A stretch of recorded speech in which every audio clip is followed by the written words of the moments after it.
Hello दोस्तों, KP college के online classes में एक बार फिर से आप सभी का स्वागत है। हम बीए थर्ड ईयर की क्लासेस में आज नया चैप्टर स्टार्ट कर रहे हैं। अभी तक हम लोगों ने होम साइंस में जितने भी विकास की अवस्थाएं थी या जितने भी टाइप के विकास थे वो सब हम पढ़ चुके। अब हम नई अवस्था के बारे में पढ़ेंगे जो है किशोरावस्था। यह सबसे महत्वपूर्ण अवस्था होती है मानव के जीवन की, या फिर मनुष्य की कह लो जो इम्पोर्टेंट अवस्था होती है वो होती है किशोरावस्था। अब ये किशोरावस्था में कौन कौन से परिवर्तन होंगे, इस किशोरावस्था की क्या विशेषताएं होती है, इसमें कौन कौन सी प्रॉब्लम्स आती है जो बालकों को फेस करनी पड़ती है, उन सभी के बारे में हम लोग चर्चा करेंगे।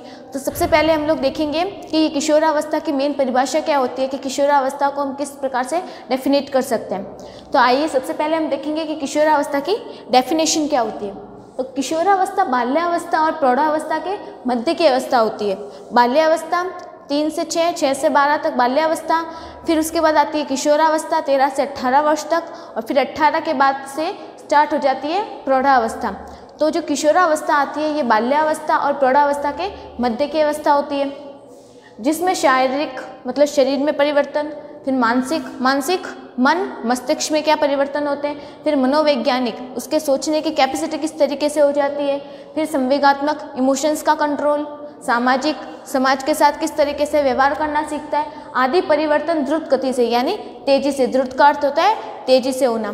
तो मतलब जिस अवस्था में बालक में शरीर में परिवर्तन, उसके मस्तिष्क में परिवर्तन, उसके सोचने की क्षमता में परिवर्तन, उसके इमोशंस पे कंट्रोल किस तरीके का है और समाज के साथ किस तरीके से व्यवहार करता है, इन सभी क्षेत्रों में परिवर्तन बहुत तेजी से होता है तथा महत्वपूर्ण ढंग से होता है। मतलब इन सभी क्षेत्रों में जो भी परिवर्तन होता है वो किस अवस्था में तेजी से होता है, किशोरावस्था में, जिसके फलस्वरूप एक अपरिपक्व व्यक्ति मतलब बाल्यावस्था तक जो इंसान होता है, जो बच्चा होता है वो क्या होता है, अपरिपक्व होता है यानी मैच्योर नहीं हुआ होता। क्योंकि ये जितने भी क्षेत्र होते हैं सामाजिक, आर्थिक, मनोवैज्ञानिक, इन सभी क्षेत्रों में बालक कब परिपक्व होगा, जब उसमें मैच्योरिटी आ जाएगी, जब वो मैच्योर हो जाएगा, सभी चीज़ों को समझने लगेगा, तभी वो कुछ कर पाएगा। तो मतलब इन सभी क्षेत्रों में जब उसके परिवर्तन हो जाएगा, बहुत तेज़ी से परिवर्तन हो जाएगा, तो वो किस में चेंज हो जाएगा, वह इमैच्योर से किसकी ओर हो जाएगा, प्रौढ़ता यानी मैच्योरिटी की तरफ आगे बढ़ जाता है तथा अपने ही समान नए संतान उत्पन्न करता है, मतलब अपने जैसे नए जीव को उत्पन्न करता है। तो ये अवस्था कहलाती है किशोरावस्था। अब ये जो किशोरावस्था होती है ये कितने टाइप की हो गई, तो इस किशोरावस्था को 2 टाइप्स में बांटा गया है। इसके 2 टाइप्स हो गए, ये भी हो गई पूर्व किशोरावस्था, फिर आएगी उत्तर किशोरावस्था। जिस तरीके से बाल्यावस्था थी पूर्व बाल्यावस्था 3 से 6 वर्ष, फिर 6 से 12 थी उत्तर बाल्यावस्था, उसी प्रकार से किशोरावस्था भी 2 टाइप की है, पूर्व किशोरावस्था और उत्तर किशोरावस्था। फिर पूर्व किशोरावस्था में देखते हैं, यह अवस्था होती है 13 से 17 वर्ष तक।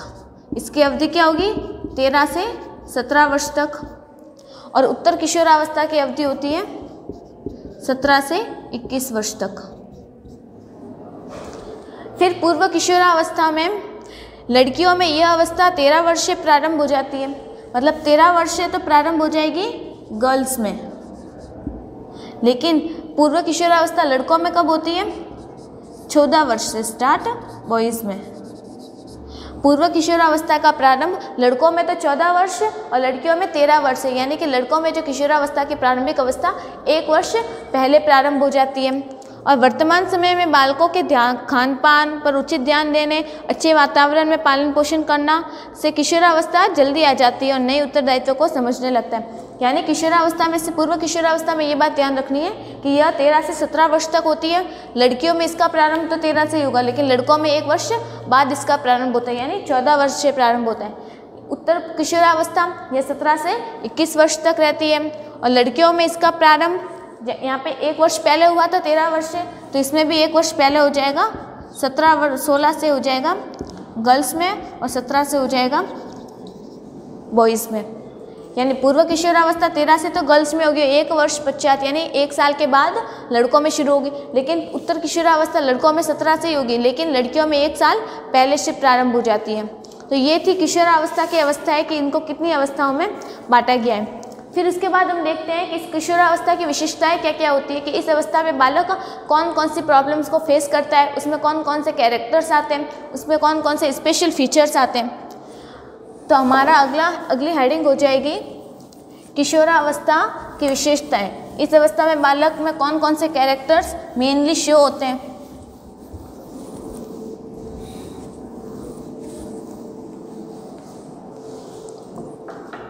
किशोरावस्था की विशेषताएं।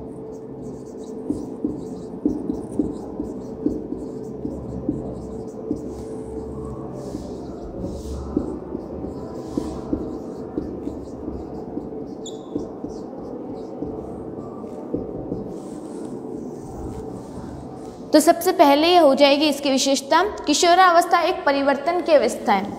इसकी डेफिनेशन में हमने पढ़ा था किशोरावस्था में कौन कौन से परिवर्तन होना, शारीरिक रूप से, मानसिक, सामाजिक, संवेगात्मक, मनोवैज्ञानिक, इन सभी क्षेत्रों में परिवर्तन होते हैं। तो ये कौन सी अवस्था होती है?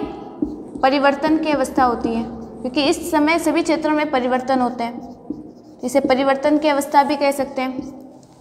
फिर उसके बाद है किशोरावस्था में संवेगात्मक अस्थिरता रहती है, यानी जब बालक किशोरावस्था में आ जाता है तो वो अपने इमोशंस पे कंट्रोल नहीं रख पाता। यानी वो अपने इमोशंस पे कंट्रोल किस तरह नहीं रखेगा, जैसे किसी टाइम में वो बहुत खुश हो जाता है और किसी टाइम में सडनली उसका मूड चेंज होता है, यानी इस टाइम में मूड स्विंग्स ज़्यादा होते हैं। तो क्या हो जाएगा? मूड स्विंग्स होते हैं। क्यों? क्योंकि इमोशंस पे कंट्रोल नहीं हो पाता, इमोशंस कंट्रोल नहीं कर पाता। फिर उसके बाद इस समय और इसकी विशेषता होती है, पूर्व किशोरावस्था के बालकों की स्थिति अस्पष्ट होती है। यानी जब बालक पूर्व किशोरावस्था में होता है, और पूर्व किशोरावस्था की क्या थी? 13 से 17 वर्ष तक। जब बालक इस अवस्था में होगा तो उसकी जो पोजीशन होती है वो क्या होती है? अस्पष्ट होती है। यानी कि वो क्या करना चाहता है, उसके हॉबीज़ क्या, ये कुछ भी क्लियर नहीं होता। इस पूर्व किशोरावस्था में मतलब उसका विजन क्लियर नहीं होता, विजन नॉट क्लियर। फिर उसके बाद आएगा किशोरावस्था संक्रांति काल कहलाता है। अब संक्रांति काल का अर्थ क्या होता है? यानी इस अवस्था में कोई समय ऐसा आएगा जब बालक बहुत ज़्यादा खुश हो जाता है, यानी वह बहुत सफलताओं को प्राप्त कर लेता है, लेकिन कुछ समय आता है कि वह एकदम से डाउन हो जाता है। तो यही हो गया, यानी मूड स्विंग्स हो रहे, इमोशंस पे कंट्रोल नहीं रख पा रहा। फिर उसके बाद है किशोरावस्था को तनाव और तूफान की अवस्था भी कहते हैं।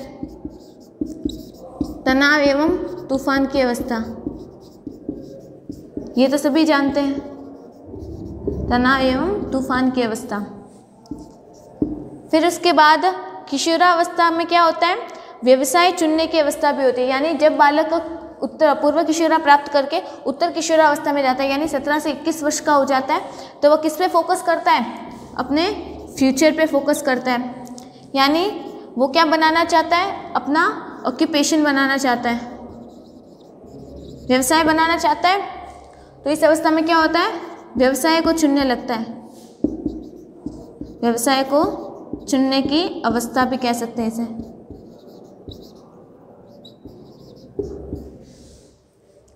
फिर इसके बाद इस अवस्था में क्या होता है?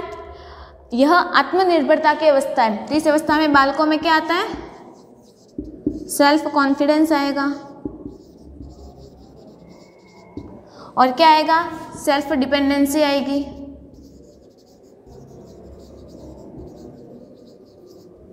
यानी वह जब व्यवसाय करना प्रारंभ करता है, वो अपने पैरों पर खड़ा होना चाहता है, क्या वो आत्मनिर्भर हो गया? तो उसमें सेल्फ डिपेंडेंसी आती है और सेल्फ कॉन्फिडेंस बढ़ जाता है। फिर और इस अवस्था में बालकों में सामाजिकता का विकास होता है, यानी उसका जो सोशल डेवलपमेंट है वो बहुत बढ़ जाता है, समाज के लोगों के साथ वो इंटरेक्शन करना प्रारंभ करता है, सोशल डेवलपमेंट बढ़ जाता है। तो ये सभी विशेषताएं थी जो बालक किशोरावस्था में प्रदर्शित करता है। फिर इसके बाद देखते हैं एक एक परिवर्तन को हम लोग पढ़ेंगे। तो सबसे पहला बालकों में परिवर्तन आता है किशोरावस्था में शारीरिक परिवर्तन। जब बालक में शारीरिक परिवर्तन आएगा तो यह किन किन क्षेत्रों में आएगा? तो अब हम देखेंगे किशोरावस्था में शारीरिक परिवर्तन। हर एक परिवर्तन को स्पेशली डिफाइन करके पढ़ते हैं। सबसे पहले आएगा किशोरावस्था में शारीरिक परिवर्तन। अब शरीर में तो किस तरीके से परिवर्तन होंगे? कैसे? लंबाई में परिवर्तन हो जाएगा, लंबाई बढ़ जाती है, सडनली बढ़ जाती है, भार बढ़ जाएगा, वजन बढ़ गया। अब ये वजन किस तरीके से बढ़ता है? दो टाइप से बढ़ेगा।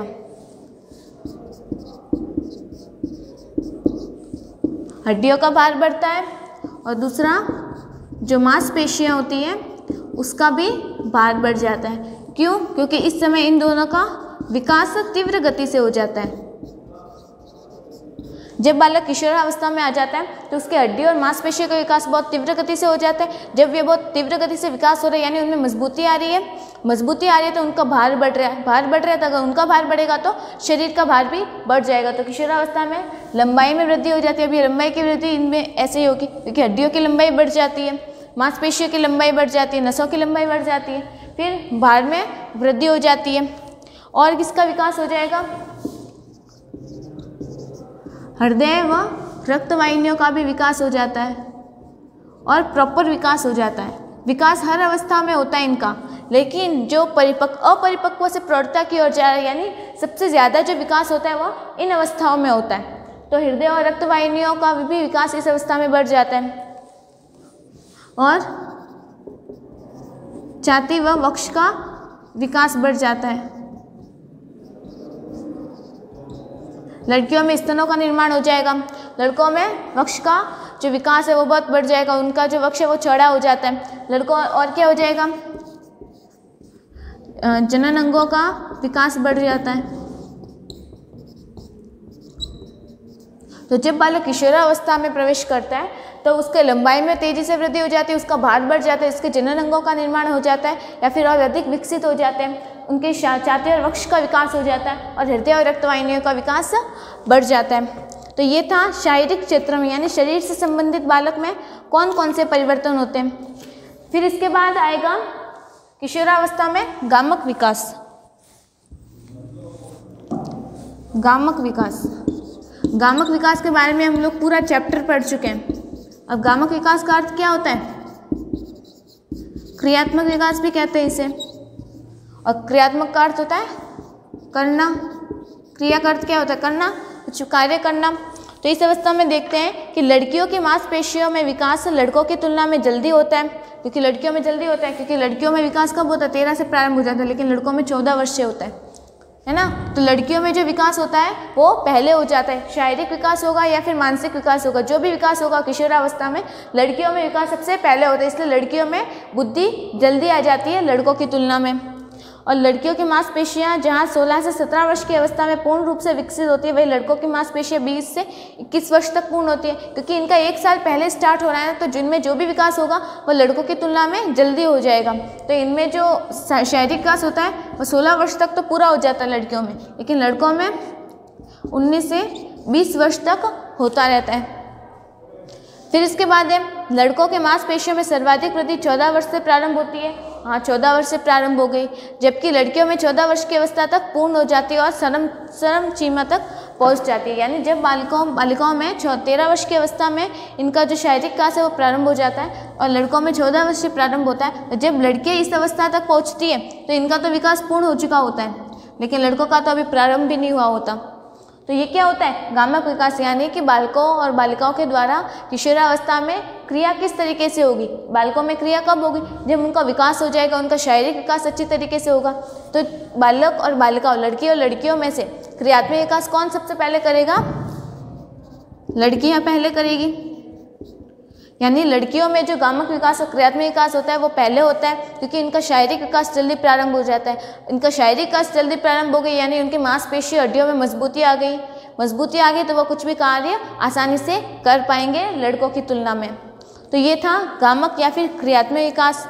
फिर इसके बाद है जब बालक और बालिकाओं में ये शारीरिक विकास हो जाता है, इनके सभी अंगों का विकास हो जाता है, तो उसके बाद लड़के और लड़कियों में अलग अलग परिवर्तन भी आते हैं। अभी लड़के और लड़कियों में कौन कौन से परिवर्तन आते हैं शारीरिक विकास होने से? शारीरिक विकास यानी शरीर के सभी अंगों का विकास हो गया। अब ये अंग आंतरिक भी हो सकते हैं और बाहरी भी हो सकते हैं। बाहरी अंगों में परिवर्तन यानी शरीर पर बाल आना प्रारंभ हो जाते हैं, उनकी लंबाई बढ़ जाती है। लेकिन आंतरिक अंगों में परिवर्तन होने से लड़कियों में क्या प्रारंभ हो जाता है? लड़कियों में मासिक धर्म प्रारंभ हो जाता है, जिसे क्या कहते हैं? माहवारी। अब ये किस अवस्था में प्रारंभ होता है? ये भी किशोरावस्था में। तो किशोरावस्था की जब भी बात आएगी तो लड़कियों में कौन कौन से परिवर्तन होते हैं? मासिक धर्म आ जाता है। ये कैसे आता है? इसके बारे हम लोग देखते हैं कि कि लड़कियों में मासिक धर्म की शुरुआत 12 से 13 वर्ष की अवस्था में प्रारंभ हो जाती है, क्योंकि लड़कियों की यौवनावस्था लड़कों से पहले प्रारंभ हो जाती है। मासिक धर्म यौन अंगों की परिपक्वता का संकेत देता है। इससे स्पष्ट होता है कि अब उनमें प्रजनन शक्ति का विकास हो गया। यानी जब लड़कियों में मासिक धर्म प्रारंभ हो जाएगा तो इसका अर्थ क्या होगा कि उसके जितने भी प्रजनन अंग हैं वो क्या हो गए, परिपक्व हो गए। जब तक उनमें मासिक धर्म का प्रारंभ नहीं हो जाता, उनका जो मेंस्ट्रुअल साइकिल है वो स्टार्ट नहीं हो जाता। इसका अर्थ क्या होता है, उनके जितने भी सेक्स ऑर्गन्स हैं वो कैसे हैं, वो अभी तक डेवलप नहीं हुए। जब इनमें ये प्रारंभ हो जाएगी तो क्या हो जाएगा, इनके जितने भी सेक्स ऑर्गन्स होते हैं वो पूरे परिपक्व हो जाते हैं, मैच्योर हो जाते हैं, डेवलप हो जाते हैं। मासिक धर्म का आना एक नेचुरल प्रोसेस है। इसकी जानकारी लड़कियों को अवश्य देनी चाहिए ताकि वो क्या है, घबराए नहीं, संतुलित दिमाग से और स्वच्छ तरीके से मासिक धर्म संबंधी जटिलताओं का सामना कर सके। जब लड़कियों में पहली बार मासिक धर्म आते तो उन्हें घबराहट प्रारंभ हो जाती है। वे ये सोचना प्रारंभ कर देती है कि ये क्या हो रहा है, ऐसा क्यों हो रहा है, क्योंकि इनके बारे में उन्हें किसी ने बताया नहीं है, उन्हें क्या नहीं दिया, इसके बारे में कुछ भी ज्ञान नहीं दिया है। तो इसके लिए क्या आवश्यक है, लड़कियों को इन मासिक धर्म के बारे में जानकारी देनी चाहिए, इन्हें किस तरीके से इनका सामना करना चाहिए, इन सब के बारे में इन्हें बता देना चाहिए। ये भी क्या है, एक शिक्षा ही है, यौन शिक्षा है, तो इसका ज्ञान देना लड़कियों को अति आवश्यक होता है। जब किशोरावस्था में लड़कियों में मासिक धर्म प्रारंभ होता है तो उसी समय लड़कों में क्या होता है, लड़कों में वीर्यस्खलन होता है ना। तो इसके अंतर्गत क्या होता है, जिस तरह लड़कियों में ये नेचुरल प्रोसेस है उसी तरह लड़कों में भी ये क्या है, एक नेचुरल प्रोसेस है। और इसमें क्या होता है, जब बालक 12 से 13 वर्ष का हो जाता है तो उसका जो शिश्न है उससे क्या निकलता है, वीर्य निकलना प्रारंभ हो जाता है। अब ये कैसे होगा उसे पता नहीं चलता, ये अचानक भी हो सकता है, बैठे बैठे, रात को सोते समय भी हो सकता है, यानी अचानक ही सडनली ये प्रोसेस हो जाती है। किसमें, लड़कों में। अब जब ये अचानक ऐसा कुछ बॉडी में होने लगा तो इससे क्या होता है, घबराहट होने लगती है, टेंशन होने लगता है। तो इसके लिए क्या होना चाहिए, लड़के और लड़कियों को इनके शरीर में होने वाले परिवर्तन के बारे में उन्हें पहले से चेतावनी दे देनी चाहिए, उन्हें बता देना चाहिए कि इस अवस्था में आने पर ये सभी परिवर्तन बॉडी में होते हैं, ये सभी चेंजेस होना प्रारंभ हो जाता है। ये सभी चेंजेस क्यों होते हैं, उनके जितने भी अंग हैं उन अंगों में क्या आ जाती है, परिपक्वता आ जाती है। इनमें परिपक्वता आ गई तो क्या हो जाएगा, हार्मोनल चेंजेस होते हैं, यानी हार्मोन्स निकलना प्रारंभ कर देते हैं। तो इन सभी के कारण लड़कों में तो होता है वीर्यस्खलन और लड़कियों में मासिक धर्म प्रारंभ हो जाता है। फिर इसके बाद आएगा किशोरावस्था में बालक में सामाजिकरण किस तरीके से होता है, यानी वह समाज के साथ किस तरह से इंटरएक्शन करेगा।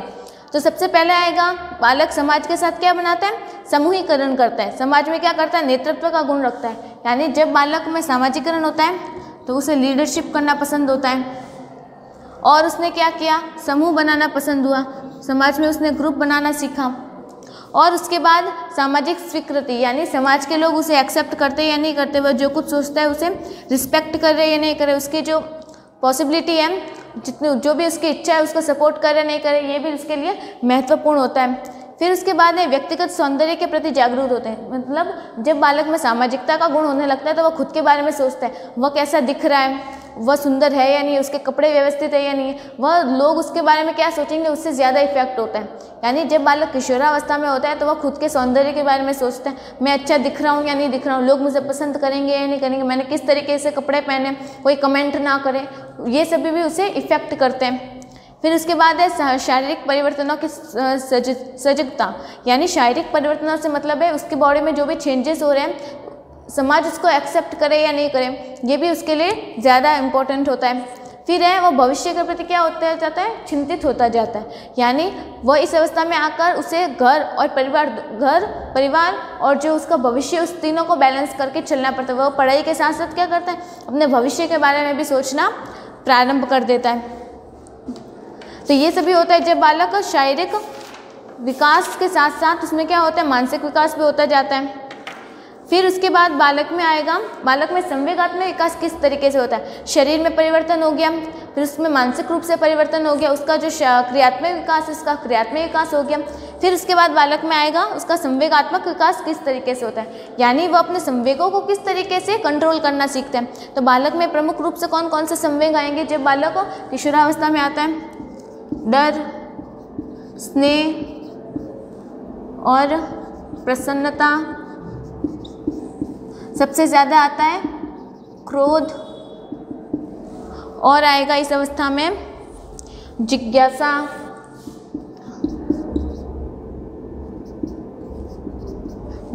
और चिंता। मतलब ये सभी संवेग है जो बालक किशोरावस्था में प्रदर्शित करता है। वह अपने भविष्य के प्रति डरा हुआ रहता है। कभी कभी वह मतलब जब बालक किशोरावस्था में आता है तो अपोजिट लिंग के प्रति भी आकर्षित हो जाता है, तो क्या होता है उससे उनके प्रति स्नेह हो जाता है। फिर और प्रसन्नता हो जाती है, यानी कभी कभी उनके मूड स्विंग्स होते हैं तो वह कभी प्रसन्न हो जाएगा, कभी दुखी हो जाएगा। और सबसे ज़्यादा तो क्या हो जाता है, वो क्रोधित हो जाता है। किशोरावस्था में सबसे ज़्यादा बालक प्रदर्शित करता है क्रोध। इसको याद कैसे रखना है, क से किशोरावस्था और क से क्रोध। तो सबसे ज़्यादा कौन सा संवेग बालक प्रदर्शित करता है किशोरावस्था में, क्रोध।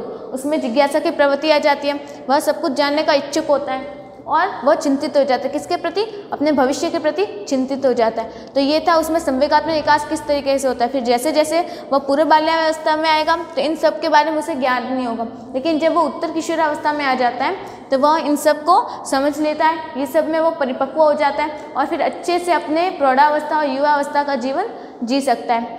तो आज की वीडियो में इतना ही। अब नए वीडियो में मिलेंगे नए चैप्टर के साथ, तब तक के लिए धन्यवाद।